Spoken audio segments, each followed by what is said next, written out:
Okay, so been a week or so, maybe more. Don't know. Anyway, want to continue talking about relapse and hopefully talk about it in a bit of a different way um, than maybe you've heard or have thought about it before. And just to kind of follow up from the last video, relapse happens.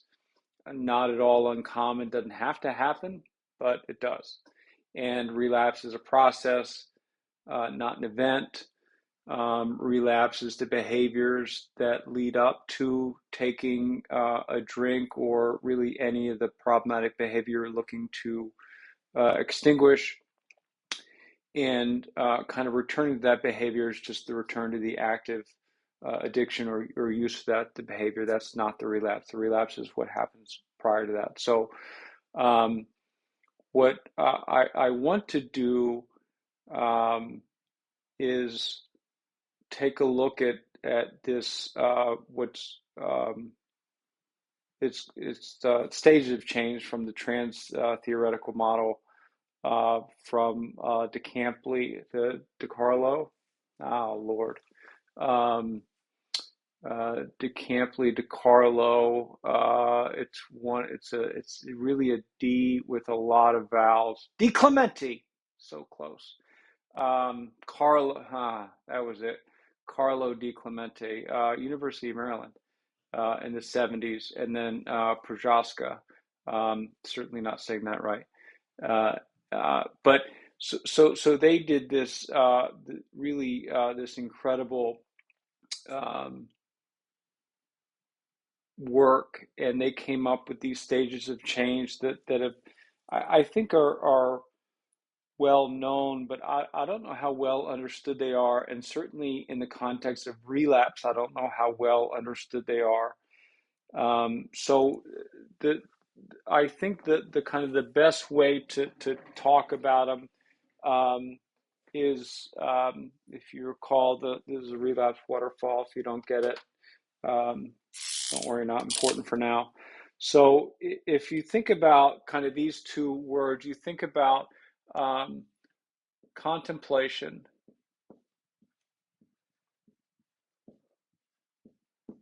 and then you think about action, right?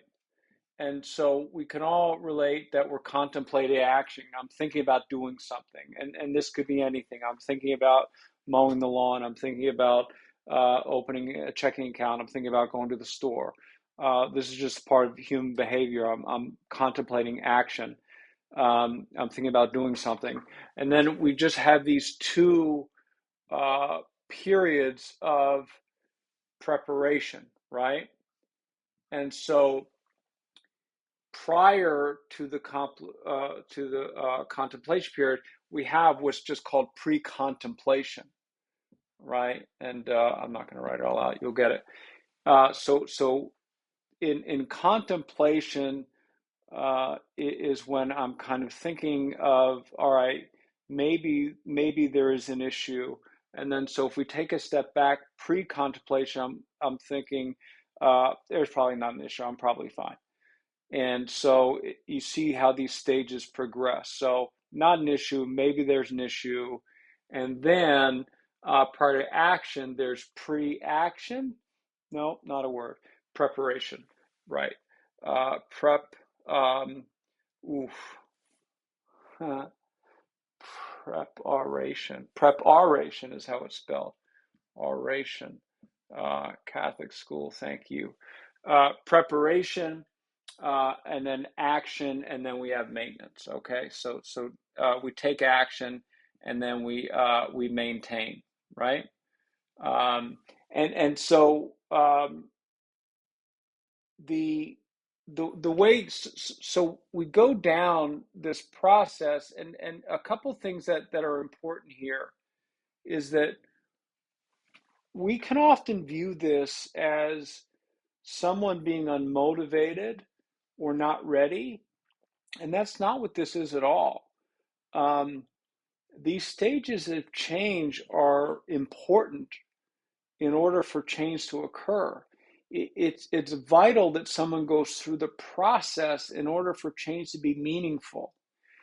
And what's really important is that from the therapist's point of view, or from the facility's point of view, is when you say you meet someone where they're at, it's talking about you meet them at their stage of change. And so if someone is in contemplation and I'm treating them as if they're in the action stage of change, we're not speaking the same language, right? And how easy is, and this is an issue I've had for a long time with this field, is that uh, what a grift that I can always be right because I'm the one who has the information and you're the problematic patient, right? So you come to treatment for symptoms that are getting you into trouble, and then you get punished for those very symptoms in treatment. So you have problematic behaviors. You have behaviors that are kind of saying the rules don't apply to me. I want what I want when I want them. I don't like discomfort. And then just because you walk through a door, all of a sudden that's supposed to change. And if it doesn't, now you're non-compliant and you're a problem. I get it. That's not the problem of the patient. That's the problem of the facility, not meeting the patient. And for my money, that's why we're not great at this. Is because we have this kind of we've had this stance. I think it's shifting of you know you come to me, I'm going to tell you what to do. You do it, or you're not ready, which is absurd. The work of therapy is to see someone and to know what stage of change they're in, and to model therapy around that stage of change. So if someone is in pre-contemplation, then you do therapy around pre-contemplation to move them into contemplation. And then once they're in contemplation, you move them into preparation. That's the work. And often, if you get into therapy just because someone calls you, or they come into a treatment center, you assume, oh, they're in treatment, they must be in action. Absolutely not. Not everyone that comes to treatment thinks they're an addict or an alcoholic or think they have a problem at all.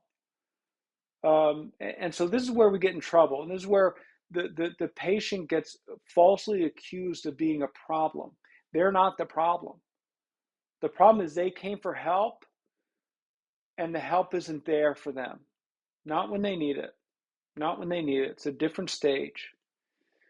And so again, to have someone jump from pre-contemplation to action is meaningless.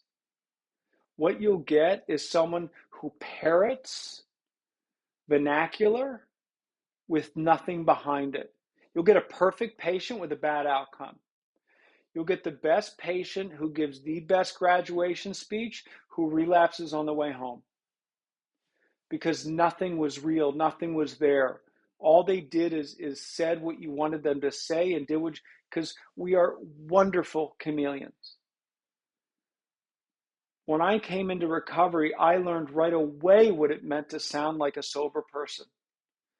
I knew exactly what it meant to be able to quote the big book and talk about spiritual experiences. I meant none of it, but I know how to sound good.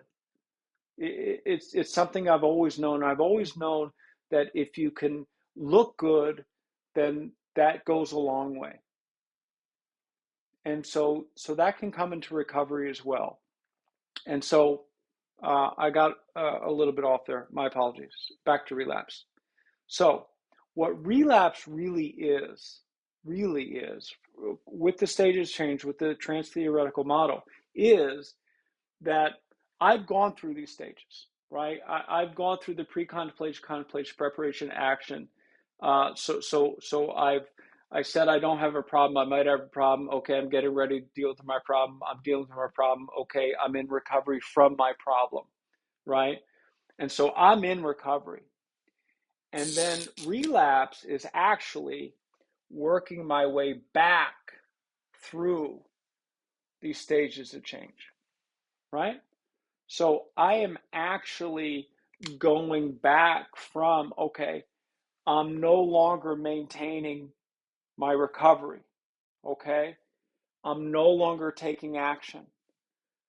I'm no longer getting ready.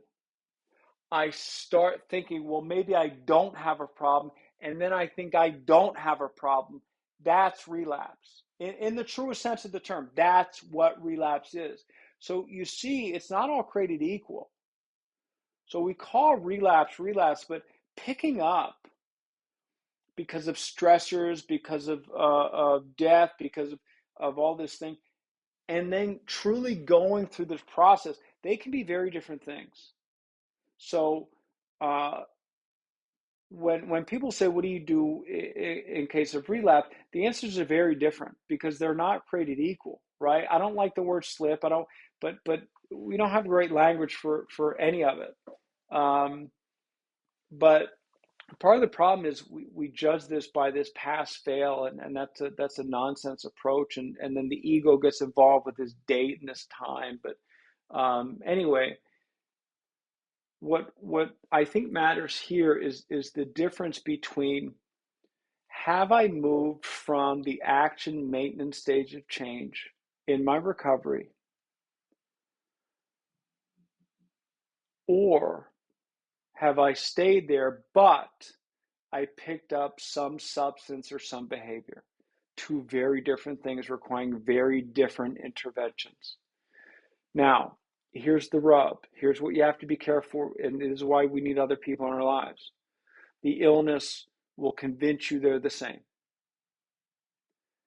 The illness will shower you with grief, guilt, shame, condemnation, saying, look at what you've done. Oh my goodness, can you believe what you've done? Look what you've thrown away. Look what you've lost. Meanwhile, you have lost nothing. You've thrown away nothing. But the illness lies. It lies to you. It tells you all these deceptive tactics, has all these deceptive tactics. And so the goal is to, one, kind of as best you can remove the shame and the guilt, get other people involved so you're not using your own counsel, and discover, was this truly a relapse in the real sense, where I moved through the stage of change and thought, I don't have a problem, right? I'm good now. I can just have one, right? That's moving through a stage of change. Um, or, yeah, I have a problem, but I don't care anymore, right? F it. I'm going to I'll get help when I need, right? That's thrown in the towel, right? That's moving through this. Or was it that these psychosocial stressors, life stressors, overwhelming work life, whatever it is, they got too much, and you kind of hit that ripcord, hit that steam valve, no more use for metaphors, and you just went to pick up whatever you saw comfort in, and then you're right back on the beam. These are very different things. They need to be treated differently. Need to be treated differently. Both require attention, right? Both require to be looked at, but they are different. Your brain will tell you they're the same. But when we go to DiClemente, uh, and we use these stages of change, we can see, I mean, these are brilliant, and we can see, one, we use them to inform care, not to weaponize care. They're not used to show someone's not ready. They're actually to help us, and they're mandatory for someone. But we also can use them to inform the relapse process. So hopefully that's helpful. And then I'm going to wrap this up next time, speaking about the Jellinek curve, which is another wonderful piece of information. So hopefully that helps.